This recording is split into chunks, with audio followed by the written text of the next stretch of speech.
Hello hi అండి, welcome back to our channel. ఈరోజు మన ఛానల్ కరెంట్ అఫైర్స్ అయితే 2026 మే నెలకు సంబంధించింది అనమాట.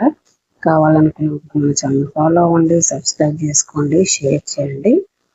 మీ ఫ్రెండ్స్ అండ్ ఫ్యామిలీ మెంబర్స్లో కాంపిటేటివ్ అని ఎంట్రన్స్ ఎగ్జామ్స్ కానీ ప్రిపేర్ అయ్యే వాళ్ళు ఉంటే షేర్ అయితే చేసి మన ఛానల్ అయితే సపోర్ట్ చేయండి. ముందుగా ఈరోజు అయితే ఇటీవల సహ్రాన్పూర్లో గౌరామి చేపల శిలాజాలు లభించాయి.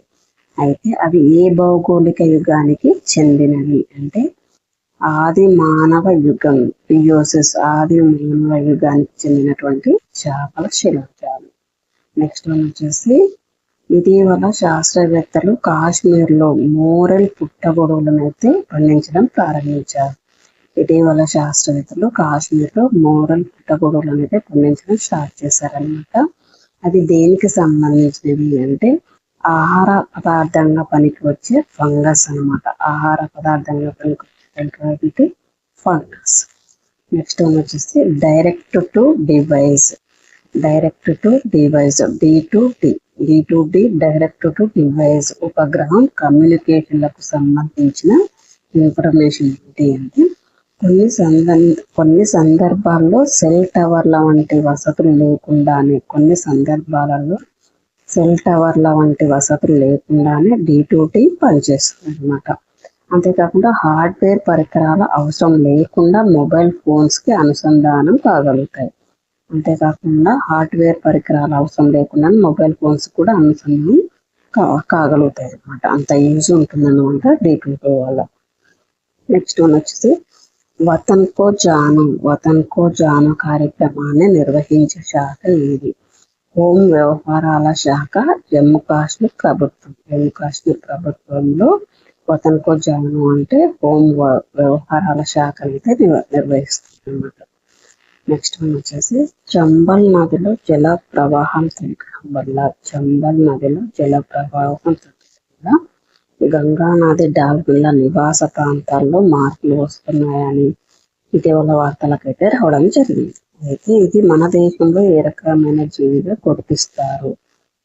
గంగానది డాల్ఫిన్లను మన దేశంలో ఏ రకమైన జీవిగా గుర్తిస్తారు అంటే జాతీయ జల జంతువుగా గుర్తించడం జరుగుతుంది. నెక్స్ట్ వచ్చేసి ఇటీవల 9వ హిందూ మహాసముద్ర సదస్సు జరిగిందనమాట. ఇటీవల 9వ హిందూ మహాసముద్ర సదస్సు ఏ దేశంలో నిర్వహించారు? ఇటీవల 9వ హిందూ మహాసముద్ర సదస్సు ఏ దేశంలో నిర్వహించడం జరిగింది అంటే మారిషస్ లో నిర్వహించడం జరిగింది. నెక్స్ట్ వన్ వచ్చేసి ఇటీవల కల్తీ మార్కెట్లకు సంబంధించి కిట్టుడా అనే అంశం వార్తల్లోకి వచ్చింది. కిట్టుడా అంటే ఏంటి? కల్తీ మార్కెట్లకు సంబంధించి కిట్టుడా అనే అంశం వార్తల్లోకి వచ్చిందన్నమాట. కిట్టుడా అంటే ఏంటి అంటే శరీరంలో రోగ నిరోధక వ్యవస్థ క్యాన్సర్ కణాల మీద దాడి చేసేందుకు సహాయపడేటువంటి ఇమ్యూనోథెరపీ ఔషధం అనమాట. శరీరంలోని రోగ నిరోధక వ్యవస్థ క్యాన్సర్ కణాల మీద దాడి చేసేందుకు సహాయపడేటువంటి ఇమ్యూనోథెరపీ ఔషధం అనమాట. సో నెక్స్ట్ వన్ వచ్చేసి ఇటీవల భారత జీవిత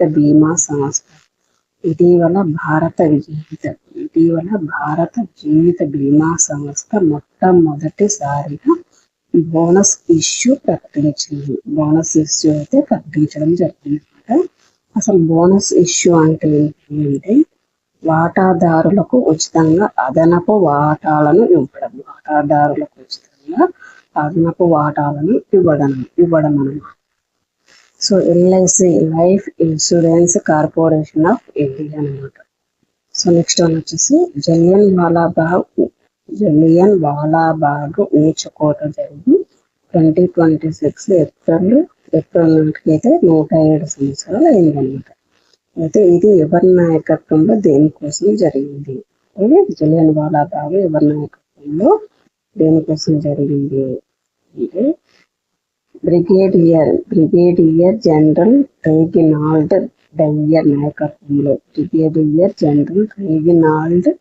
డయ్యర్ నాయకత్వంలో 1919 నాటి రౌలట్ చట్టానికి వ్యతిరేకంగా జరిగినటువంటి నిరసనలకు ప్రతిస్పందనగా ఈ జలియన్ వాలాబాగ్ జరిగిందనమాట. బ్రిగేడియర్ జనరల్ రెజినాల్డ్ డయ్యర్ నాయకత్వంలో 1919 నాటి రౌలట్ చట్టానికి వ్యతిరేకంగా జరిగినటువంటి నిరసనలకు ప్రతిస్పందనగా ఈ జలియన్ వాలాబాగ్ జరిగిందనమాట. నెక్స్ట్ వన్ వచ్చేసి ఇటీవల న్యూ చాటెల్ సరస్సులో రోమన్ నాగరికతకు చెందినటువంటి కళారూపాలు కనుగొన్నారు. ఇటీవల న్యూ చాటెల్ సరస్సులో రోమన్ నాగరికతకు చెందినటువంటి కళారూపాలను కనుగొన్నారు. ఈ సరస్సు ఏ దేశంలో ఉంది అంటే స్విట్జర్లాండ్ దేశంలో ఉంది అనమాట. సో ఇది అండి ఈరోజు మన ఛానల్లో కరెంట్ అఫైర్స్. కావాలనుకున్న వాళ్ళు మన ఛానల్ ఫాలో అవ్వండి, షేర్ చేయండి. అంతేకాకుండా మీ ఫ్రెండ్స్ అండ్ ఫ్యామిలీ మెంబర్స్ కూడా షేర్ చేయండి. వాళ్ళకి కూడా ఈ నోట్స్ అనేది యూస్ఫుల్గా ఉంటుంది. అంతేకాకుండా మంత్లీ వైజ్ కరెంట్ అఫైర్స్ కావాలనుకుంటే మాత్రం డిస్క్రిప్షన్లో వాట్సాప్ నెంబర్ అయితే ఇస్తానండి. కావాలనుకున్న వాళ్ళు అక్కడ నాకు మెసేజ్ అయితే చేయండి. Okay, thank you.